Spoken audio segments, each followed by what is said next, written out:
परिचय। अंकिता, हम जानते हैं कि जनन सभी जीवों की वह क्षमता है जिसमें एक जीव लगभग अपने समान गुणों वाले एक छोटे से जीव को जन्म देता है। हाँ, हम ये भी कह सकते हैं कि जनन वो प्रक्रिया है जिसके द्वारा प्रजातियां यानी स्पीशीज आगे बढ़ती हैं। तो आओ, अपने इस नए अध्याय में हम जनन के बारे में विस्तार से चर्चा करें।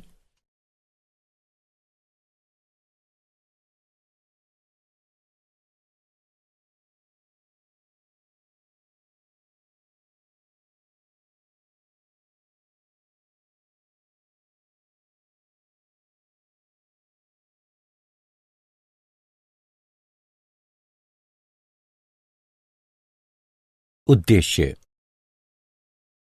इस पाठ के अंत में आप निम्न करने में सक्षम हो जाएंगे: जनन को परिभाषित करना, विभिन्नता का महत्व ज्ञात करना, जनन के प्रकारों को पहचानना, अलैंगिक जनन को समझना, विखंडन को समझना, मुकुलन की प्रक्रिया का अध्ययन करना, बीजाणु समासंग की प्रक्रिया को समझना, पुनरुद्भवन को समझना, खंडन की प्रक्रिया को समझना, कायिक जनन को समझना। जीवों की समुचित प्रतिकृति। एक ही प्रजाति यानी स्पीशीज के विभिन्न जीव एक समान दिखाई देते हैं क्योंकि उनके अभिकल्प यानी डिजाइन समान होते हैं। जनन प्रक्रिया द्वारा शारीरिक अभिकल्प के ब्लूप्रिंट निर्मित होते हैं। हम ये पहले से ही जानते हैं कि प्रत्येक जीव कोशिकाओं से मिलकर बना हुआ है तथा प्रत्येक कोशिका में केंद्रक में गुणसूत्र पाए जाते हैं। डीएनए के रूप में जनक से गुणों की संतति पीढ़ी में पहुंचाने के लिए इन गुणसूत्रों में सूचनाएं एकत्रित होती हैं। डीएनए में प्रोटीन संश्लेषण हेतु सूचनाएं निहित होती हैं। प्रत्येक कोशिका विभाजन के बाद डीएनए प्रतिकृतियन होता है तथा 2 प्रतियां बनती हैं। कोशिका विभाजन के परिणाम स्वरूप प्रत्येक कोशिका 2 संतति कोशिकाओं में विभाजित हो जाती है। विभिन्नता का महत्व। प्रतियां बनते समय डीएनए की सूचनाओं में बदलाव आ जाता है जिससे निर्मित हुई प्रोटीन भिन्न हो जाती है तथा इस प्रकार जनक प्रजाति यानी स्पीशीज से विभिन्नता आ जाती है जो कि जैव विकास का आधार है। जनन की प्रक्रिया के परिणाम स्वरूप जीवों की समष्टियों द्वारा निकेत भरे हुए हैं। बाह्य कारकों जैसे ताप, जल स्तर, उल्कापात के कारण निकेत में अचानक प्रबल परिवर्तन आ जाते हैं। परिणाम स्वरूप संपूर्ण समष्टि नष्ट हो जाती है किंतु कुछ जीवों के बच जाने की संभावना रहती है। हम उपर्युक्त चर्चा को एक उदाहरण की सहायता से समझ सकते हैं। शीतोष्ण जल में पाए जाने वाले जीवाणुओं की कोई समष्टि है तथा वैश्विक ऊष्मीकरण के कारण जल का ताप यदि बढ़ जाता है तो अधिकतर जीवाणु व्यष्टि मर जाएंगे, परंतु उष्ण प्रतिरोधी क्षमता वाले कुछ परिवर्त ही जीवित रहते हैं तथा वृद्धि करते हैं। अतः विभिन्नताएं प्रजातियों यानी स्पीशीज की उत्तरजीविता बनाए रखने में उपयोगी हैं। जनन के प्रकार। अलैंगिक जनन। जनन 2 प्रकार का होता है: अलैंगिक जनन, लैंगिक जनन। जब संतति की उत्पत्ति एकल जनक द्वारा युग्मक यानी गैमीट निर्माण की भागीदारी के साथ अथवा इसकी अनुपस्थिति में हो तो वह अलैंगिक जनन कहलाता है। उदाहरण: अमीबा में द्विखंडन, हाइड्रा में मुकुलन, राइजोपस में बीजाणु समासंग और पुष्पी पौधों में कायिक जनन। अलैंगिक जनन में कोशिका विभाजन असमसूत्री या समसूत्री होता है जो नए जीव उत्पन्न होते हैं वे बिल्कुल अपने जनक से मिलते जुलते होते हैं तथा यह एक तीव्र गुणनात्मक यानी बहुलीकरण विधि है। अलैंगिक जनन की कमियां ये हैं कि इसमें एक पीढ़ी से दूसरी पीढ़ी में एक समान जीव ही उत्पन्न होते हैं तथा जैव विकास संभव नहीं हो पाता है, जिससे कि विविधता उत्पन्न नहीं होती है।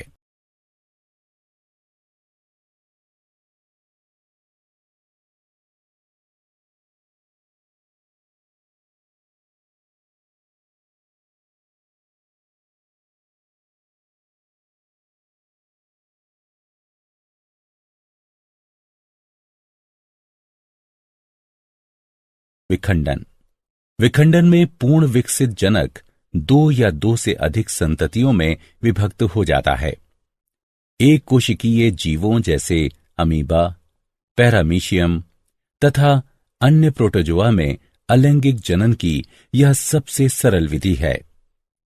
विखंडन दो प्रकार का होता है, द्विखंडन और बहुखंडन। अनुकूल परिस्थितियों के दौरान एक कोशिका का दो एक समान कोशिकाओं में विभक्त होना ही द्विखंडन कहलाता है। इस विधि में असमसूत्री विभाजन द्वारा सर्वप्रथम केंद्रक दो भागों में विभक्त हो जाता है तथा उसके बाद कोशिका द्रव्य में विभाजन होता है। अंत में कोशिका दो संतति कोशिकाओं में विभक्त हो जाती है। उदाहरण: जीवाणु, यीस्ट, युगलीना, अमीबा तथा पैरामीशियम। बहुखंडन जनक खंडन होता है। इसमें प्रतिकूल परिस्थितियों के दौरान जनक का शरीर स्वतः ही अनेक संतति कोशिकाओं में विभक्त हो जाता है। कोशिका का केंद्रक लगातार विभाजित होकर अनेक केंद्रक बनाता है। प्रत्येक केंद्रक कम मात्रा के कोशिका द्रव्य से घिरा होता है तथा पुटी यानी सिस्ट में अनेक संतति कोशिकाएं उत्पन्न होती हैं। अनुकूल परिस्थितियों में पुटी यानी सिस्ट टूटकर छोटी संततियों को मुक्त करता है। बहुखंडन का उदाहरण मलेरिया परजीवी प्लेस्मोडियम है।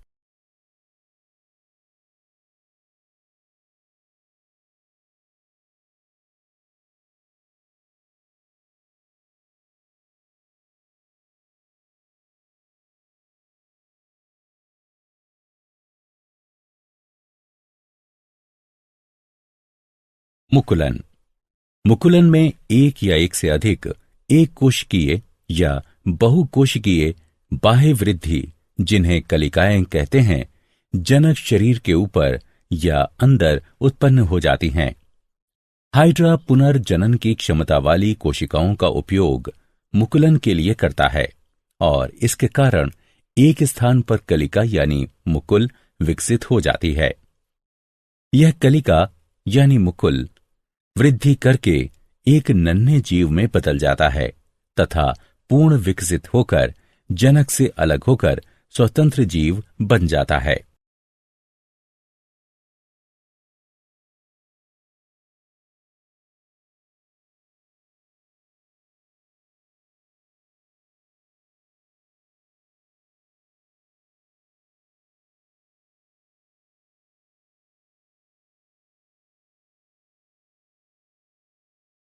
बीजाणु समासंग। जब ब्रेड के एक टुकड़े को कुछ दिनों के लिए नमी और अंधेरे में रख दिया जाता है तो वायु में उपस्थित राइजोपस के बीजाणु ब्रेड पर चिपक जाते हैं और राइजोपस का एक नई कवकी पौधा उत्पन्न हो जाता है। राइजोपस में एक गांठ जैसी संरचना पाई जाती है जो कि जनन में भाग लेती है। इसे बीजाणुधानी कहते हैं। इसमें बीजाणु पाए जाते हैं जो कि नए राइजोपस में विकसित हो जाते हैं।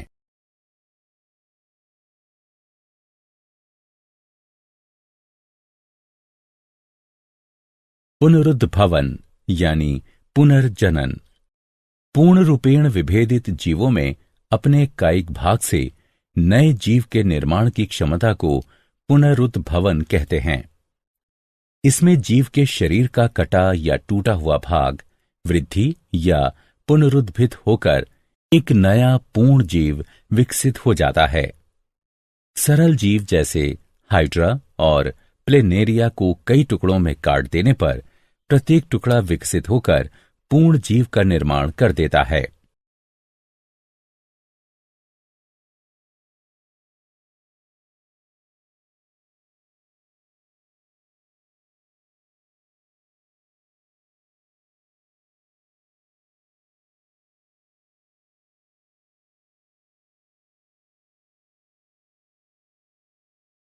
खंडन। खंडन में जनक का शरीर तरंग की क्रिया, पुराने भागों की मृत्यु और अपघटन द्वारा दो या दो से अधिक छोटे छोटे टुकड़ों में खंडित हो जाता है। सरल संरचना वाले बहुकोशिक जीवों में जनन की सरल विधि कार्य करती है। उदाहरणतः स्पाइरोगाइरा सामान्यतः विकसित होकर छोटे छोटे टुकड़ों में खंडित हो जाता है। ये टुकड़े अथवा खंड नए जीव यानी व्यष्टि में विकसित हो जाते हैं। सभी जंतुओं में चपटे कृमि शरीर का खंडन दर्शाते हैं, जो कि नए जीवों यानी व्यष्टि में विकसित हो जाते हैं। शैवाल जैसे कि स्पाइरोगाइरा में खंडन पाया जाता है।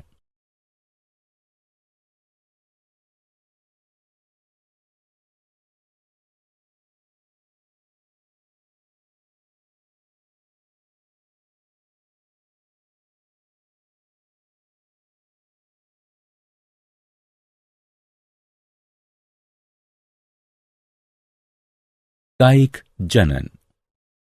कायिक जनन गुणन यानी बहुलीकरण की वह प्रक्रिया है जिसमें जनन अंग की सहायता के बिना ही पौधे के पुराने भागों जैसे तने, जड़ों तथा पत्तियों से एक नया पौधा विकसित हो जाता है। कायिक प्रवर्धन दो प्रकार का होता है, प्राकृतिक कायिक प्रवर्धन और कृत्रिम कायिक प्रवर्धन। प्राकृतिक कायिक प्रवर्धन। सभी बीज वाले पौधों में प्राकृतिक कायिक प्रवर्धन बहुत प्रचलित है। ये 3 प्रकार का होता है, जड़ों द्वारा, तने द्वारा और पत्तियों द्वारा। जड़ों द्वारा कुछ पौधे अपने ऊपर अपस्थानिक कलियों का विकास करते हैं, उदाहरण अमरूद और शीशम। कुछ गांठदार अपस्थानिक जड़ों के अलावा अपस्थानिक कलियों में भी उचित मात्रा में भोजन पाया जाता है, उदाहरण डहेलिया तथा शकरकंदी। तने द्वारा कुछ पौधे तने के बिखरने तथा शाखित प्रकंदों द्वारा कायिक जनन करते हैं, उदाहरण केला, अदरक तथा हल्दी। तना कंद आलू तथा चुकंदर में पाए जाते हैं। आलू का कंद भूमिगत शाखित तने का एक फूला हुआ शीर्षस्थ भाग होता है, जिस पर की अनेक आंखें या गांठें पाई जाती हैं। प्रत्येक आंख में एक या अधिक कलिकाएं पाई जाती हैं। आंख पर पाई जाने वाली कलिकाओं से नए पौधे उत्पन्न होते हैं। आलू के पौधे कंदों द्वारा उगाए जाते हैं, बीजों द्वारा नहीं। ऊपरी भूस्तारी एक वायवीय कमजोर तना होता है, जैसे कि मैदानी घास, पुदीना, जो कि सतह पर फैलकर पर्व संधियों पर अपस्थानिक जड़ों को जन्म देते हैं। जब पौधे का पुराना भाग मृत हो जाता है तो जनक पौधे से शाखाएं अलग हो जाती हैं तथा स्वतंत्र पौधों का निर्माण करती हैं। बल्ब भी कलिकाएं धारण करते हैं, उदाहरण लहसुन तथा प्याज। घन कंदों जैसे क्रोकस, अरुई यानी कोलोकासिया आदि में भोजन उचित मात्रा में संगृहित होता है तथा ये अनेक अपस्थानिक कलिकाएं भी धारण करते हैं।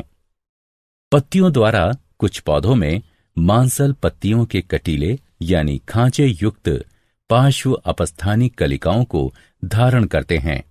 जब पत्ती मृदा पर गिरती है तो अनुकूल परिस्थितियों में कलिकाएं छोटे पौधों में विकसित हो जाती हैं। नवीन पादप पृथक होकर स्वतंत्र पौधों में विकसित हो जाते हैं, उदाहरण ब्रायोफिलम, बिगोनिया। कृत्रिम कायिक प्रवर्धन। मालियों तथा बागबानों ने कृत्रिम कायिक प्रवर्धन की विभिन्न पद्धतियां विकसित की हैं। कटाई, पर्तन, कलम लगाना, मुकुलन और ऊतक संवर्धन आदि कुछ सामान्य पद्धतियां हैं। कटाई। कटाई जड़, तना अथवा पत्ती का एक अलग हुआ भाग है जो कि आंशिक रूप से नम मिट्टी में गड़ा हुआ होता है।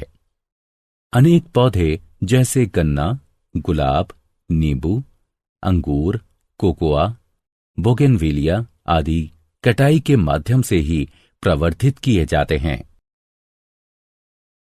पर्तन। जनक पौधे से पौधे के अलग होने से पूर्व तने की शाखाओं में अपस्थानिक जड़ें बन जाती हैं। तने की शाखा परत कहलाती है तथा यह प्रक्रिया पर्तन कहलाती है। यह विधि नींबू, अमरूद, हिबिस्कस, बोगेनविलिया, चमेली, रसभरी तथा अनेक सजावटी पौधों में प्रयोग की जाती है। कलम लगाना। जनन की इस पद्धति में दो निकटवर्ती संबंधित किस्मों वाले पौधों को एक साथ जोड़ दिया जाता है जिससे कि वे एक पौधे के रूप में ही रहते हैं। पौधे का एक भाग जो कि पौधे के अन्य भाग पर कलम लगाता है पौधे की कलम यानी साइकान कहलाता है तथा वो पौधा जिस पर कलम लगाई जाती है डंठल यानी स्टॉक कहलाता है। उदाहरण आम, सेब, मटर, नींबू और अमरूद। मुकुलन। मुकुलन में एक वांछनीय पौधे के तने से छालयुक्त एक छोटी कलिका यानी मुकुल ली जाती है। इसके बाद डंठल की छाल में बनाई गई गांठ यानी दरार में घुसाई जाती है। दोनों को बांध दिया जाता है तथा इन्हें सूखने से बचाया जाता है। उदाहरण गुलाब, आलू बुखारा आदि। ऊतक संवर्धन। संवर्धन विलियम के कृत्रिम माध्यम में पृथक या विलगित पादप कोशिकाओं अथवा पादप ऊतक के छोटे भागों में नए पादप का निर्माण ही ऊतक संवर्धन कहलाता है।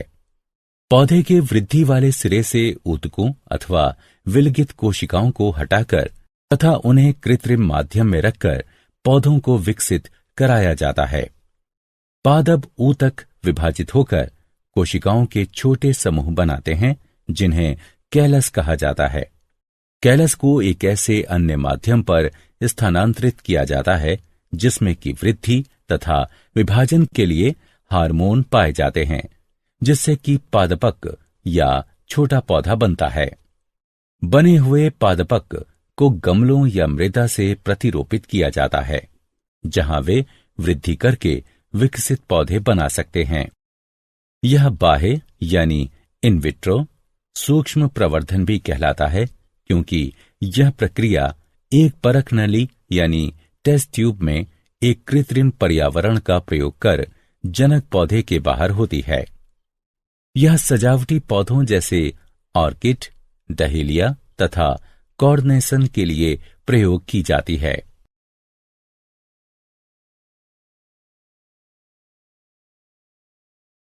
कायिक प्रवर्धन के लाभ तथा हानि।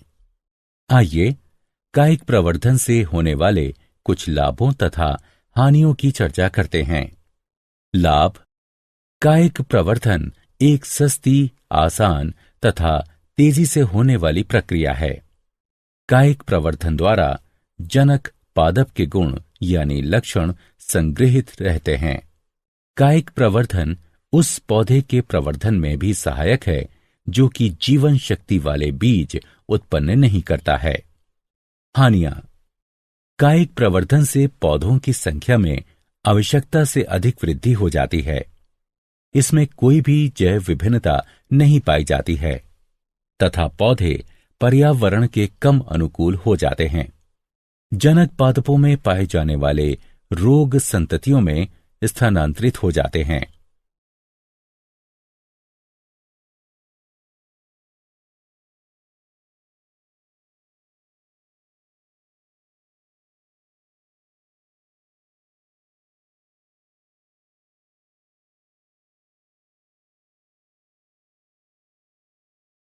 क्या आप जानते हैं, यकृत में बहुखंडन के दौरान प्लेज्मोडियम लगभग 1000 संतति कोशिकाएं उत्पन्न करता है, जबकि लाल रुधिर कणिकाओं में बहुखंडन के दौरान ये 12 से 24 संतति कोशिकाएं उत्पन्न करता है, जिन्हें खंडजाणु यानी मीरोजोइट कहते हैं। जीर्णोद्धार पुनरुद्भवन शरीर की खंडित कोशिकाओं के पुनर्निर्माण की एक प्रक्रिया है। उदाहरण, मानव में नवीन लाल रुधिर कणिकाओं द्वारा मृत लाल रुधिर कणिकाओं का प्रतिस्थापन तथा घाव भरना। पुनर्निर्माण यानी पुनरुत्पादन। पुनरुद्भवन शरीर के खोए हुए भाग के पुनर्विकास की एक प्रक्रिया है। उदाहरण, छिपकली में पूंछ, हाइड्रा, प्लेनेरिया आदि। बुलबिल छोटी मांसल विशेषीकृत कलिकाएं होती हैं। जब वे भूमि पर गिर जाती हैं तो नए पादप को जन्म देती हैं।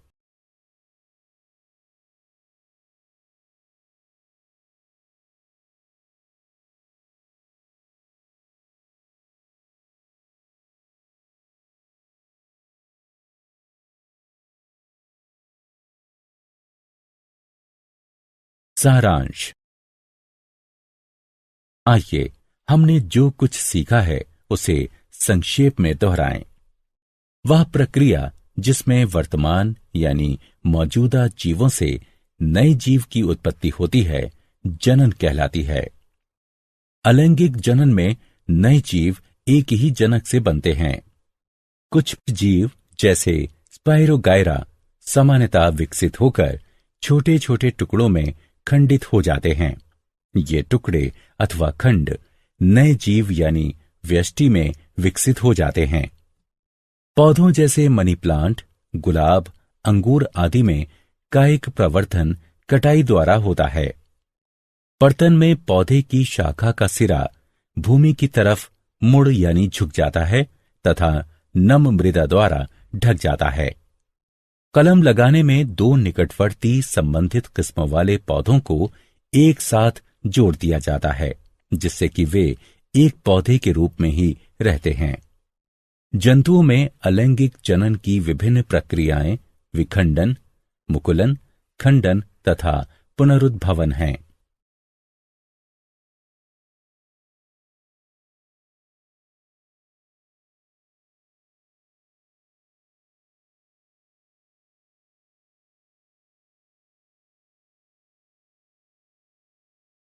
जनक जंतु के दो या अधिक संतति कोशिकाओं में विभाजित होने की प्रक्रिया को खंडन कहते हैं। विखंडन दो प्रकार का होता है, द्विखंडन तथा बहुखंडन। द्विखंडन में दो संतति कोशिकाओं का निर्माण होता है। बहुखंडन में अनेक संतति कोशिकाओं का निर्माण होता है। मुकुलन में एक या एक से अधिक एक कोशिकीय या बहुकोशिकीय बाह्य वृद्धि, जिन्हें कलिकाएं कहते हैं, जनक शरीर के ऊपर या अंदर उत्पन्न हो जाती हैं। यीस्ट में कलिकाएं एक कोशिकीय होती हैं, जबकि हाइड्रा, स्पंज आदि में बहुकोशिकीय होती हैं। कलिकाएं बहिर्जात अथवा अंतर्जात होती हैं। खंडन में जनक का शरीर दो या अधिक भागों में खंडित हो जाता है, जिसमें से प्रत्येक विकसित होकर एक जीव का निर्माण करता है।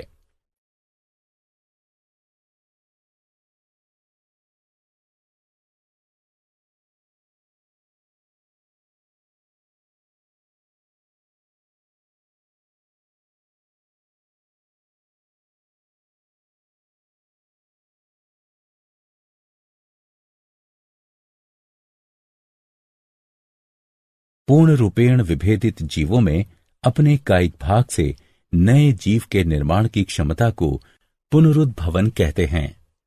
निम्न जीवों में पुनरुद्भवन की क्षमता अधिक होती है।